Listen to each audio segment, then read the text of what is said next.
আমি আপনার কাছে হাত জোর করে রিকোয়েস্ট করছি, প্লিজ যেভাবেই হোক রুক্মিণীকে সুস্থ করে দিন। ওর বয়ানটা এই কেসে সত্যি খুব ইম্পর্টেন্ট। ওর বয়ানের ওপর ডিপেন্ড করছে জাম্বোর বাকি লাইফটা। ওর সুস্থ হয়ে যাওয়াটা খুব দরকার। দেখুন, আমরা আমাদের সাধ্যমতো ট্রাই করব, কিন্তু ওনাকে সুস্থ হওয়ার জন্য সময় সুযোগ তো আপনাদেরও দিতে হবে।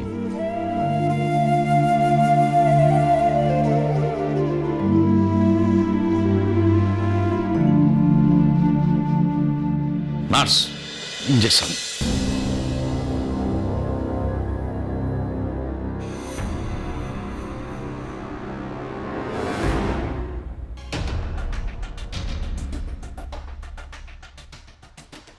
বীর, আইসিইউর বাইরে আমাদের টিমের একজন সবসময় থাকবে। রুক্মিণীর জ্ঞান ফিরলে ওনার বয়ান নিতে হবে। তুমি ব্যবস্থা করো। আমি অলরেডি অ্যাপয়েন্ট করে দিয়েছি স্যার, প্লিজ আসুন। বাবা! বাবা! বাবা! বাবা!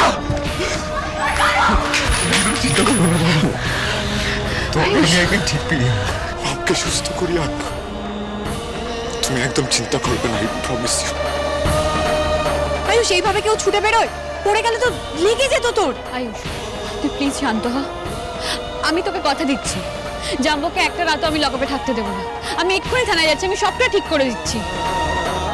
মনি ম্যাডাম, আমি আয়ুষ্মান বাবু আর ঋষভ আপনার সাথে যাব, প্লিজ না করবেন না। বনি, তাহলে আমিও যাই না তোমাদের সঙ্গে? না কুনাল, আমি আর গঙ্গাকেও ফেরা না অবধি তুমি এখানেই থাকো।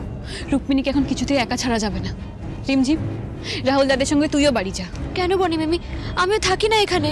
না মাম্মা, কদিন পর তোমার বিয়ে, এখন হাসপাতালে এভাবে থাকলে তোমার শরীর খারাপ করবে। আর তাছাড়া তোমার বাবা অনেকক্ষণ ধরে গাড়িতে ওয়েট করছে। চলো। হ্যাঁ রিমজি, বৌদি ঠিক কথাই বলছে। তুই এখন বাড়ি যা, এখন যদি সবার শরীর খারাপ হয় তাহলে মুশকিল বাড়বে। আমি বরং গেলে তারপরে না হয় তুই আসিস। এখন প্লিজ যা বাবা। চলো মাম্মা। আসছি।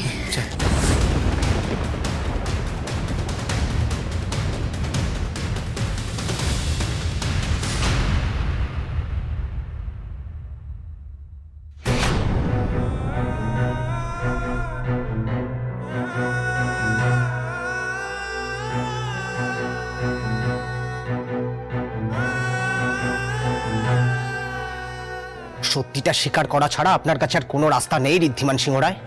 এতদিন ধরে পর পর এতগুলো খুন করার পরও আপনি নিজেকে ইনোসেন্ট প্রুফ করার অনেক চেষ্টা করেছেন, কিন্তু আর নয়। এবার আমি খুব ভালো করে বুঝে গেছি আপনাকে কি করে শাস্তি দিতে হবে। এক্সকিউজ মি স্যার, আপনি মনে হয় ভুলে যাচ্ছেন আপনি কার সাথে কথা বলছেন। যাকে এই দেশে, এই শহরে সবাই চেনে, যে অন্যায় করা তো দূর, অন্যায় সহ্য অবধি করতে পারে না, যে নিজের পরিশ্রমে সততায় একটা পুরো বিজনেস এম্পায়ার তৈরি করেছে, যে নিজের পরিবারকে আগলে রেখেছে, সেই ঋদ্ধিমান সিংহ রায়কে অপরাধী সাজিয়ে লকআপে আটকে রেখেছেন। তাও আমরা সবটা সহ্য করছি, সত্যি এটা সামনে আসা অবধি। But don't you dare test our patience. আমার বাবার সাথে এরকম কেউ কোনোদিনও কথা বলেনি, so I am giving you the last warning. দ্বিতীয়বার এরকম কথা বলার আগে 1000বার ভাববেন, নইলে নইলে নইলে কি? হ্যাঁ, তোমার সাহস তো কম নয়। তুমি থানায় দাঁড়িয়ে একজন ইনভেস্টিগেটিং অফিসারকে থ্রেট দিচ্ছ, আর থানায় দাঁড়িয়ে নিজের পাওয়ার নিজের পজিশন ইউজ করছেন। সেই বলে আয়ুষ চুপ কর, চুপ কর। Please Ayush, please. আর কোনো তর্ক নয়। তুমি বনি আর গঙ্গাকে নিয়ে এখান থেকে যাও, তোমরা হসপিটালে যাও।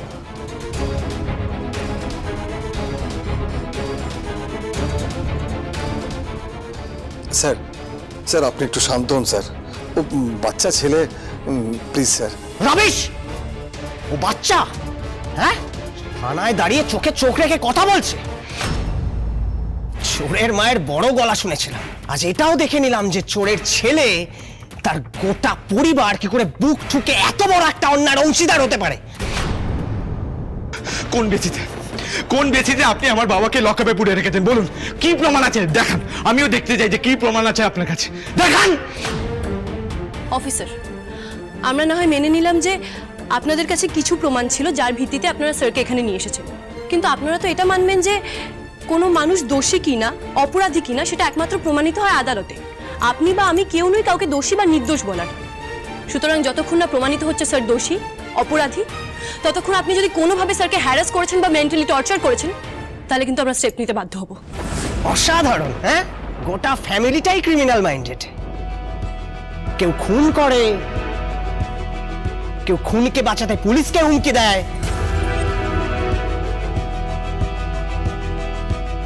এটা হুমকি নয় অফিসার, ওরা শুধুমাত্র আপনাকে সাবধান করার চেষ্টা করছে। আপনি হুমকি ভাবুন বা সাবধান বানি, এরপর যদি বারবার স্যারকে খুনি বলেছেন তাহলে কিন্তু আমরা চুপ করো তোমরা।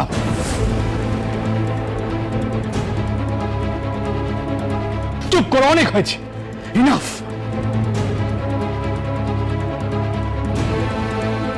আমি বুঝতে পারছি না কেন তোমরা এইসব ইউজলেস কনভারসেশনে তোমরা ইন্ডালজ করছো নিজেদের। তোমাদের এখন হসপিটালে রুক্মিণী পাশে থাকা দরকার, ওনার কি লাগবে না লাগবে সেটা দেখা দরকার। তোমরা এখানে ইউজলেস কতগুলো আমাকে নিয়ে চিন্তা করো, তোমরা বন্ধ করো।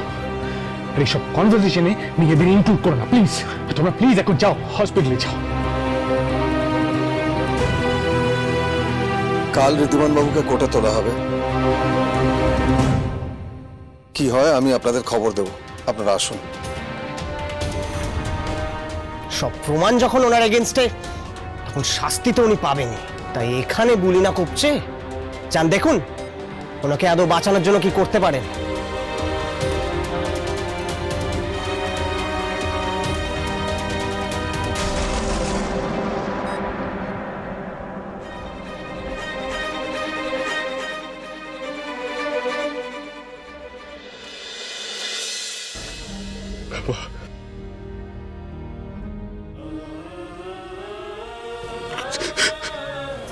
জাম্বো, আমি এক্ষুনি লয়ারকে কন্ট্যাক্ট করছি, তুমি টেনশন করো না।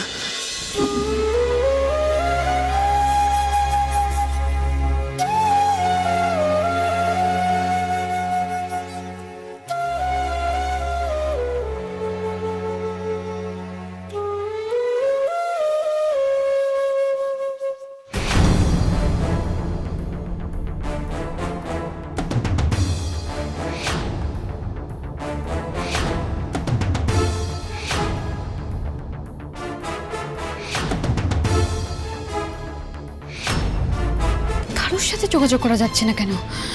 কুনালকে একটা ফোন করি।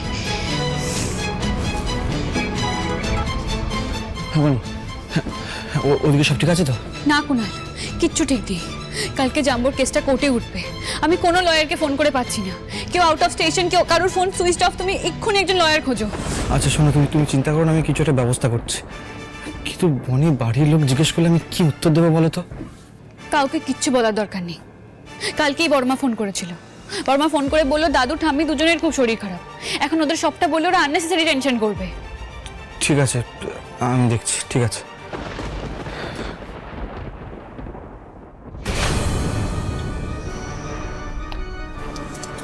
বারবার বলছি, সব প্রমাণ যখন ওনার এগেনস্টে, তখন ওনাকে বাঁচাতে পারবেন না। আর আজ রাতে তো ওনাকে কিছুতেই লকআপ থেকে বের করতে পারবেন না। তাই অফিসার, এনার্জিটা বাঁচিয়ে রাখুন, কালকে কোর্টের জন্য কাজে লাগবে।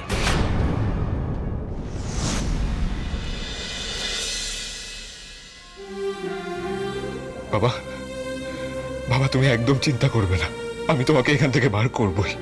মমকে সুস্থ করে বাড়ি নিয়ে যাবো, তুমি একদম চিন্তা করবে না। তুই বড় হয়ে গেছে আয়ুষ, সিংহরায় পরিবারটাকে এবার তোমাকে আগলে রাখতে হবে। কিন্তু তোমায় ছাড়া তো সিংহরায় পরিবার শূন্য বাবা, আমরা থাকতে পারবো না তোমাকে ছাড়া। কিন্তু তুমি তো আর ছোট নেই আয়ুষ, তোমাকে তো সব দায়িত্ব নিতেই হবে। ধরো আচ্ছা, এখান থেকেই না হয় সেটা শুরু।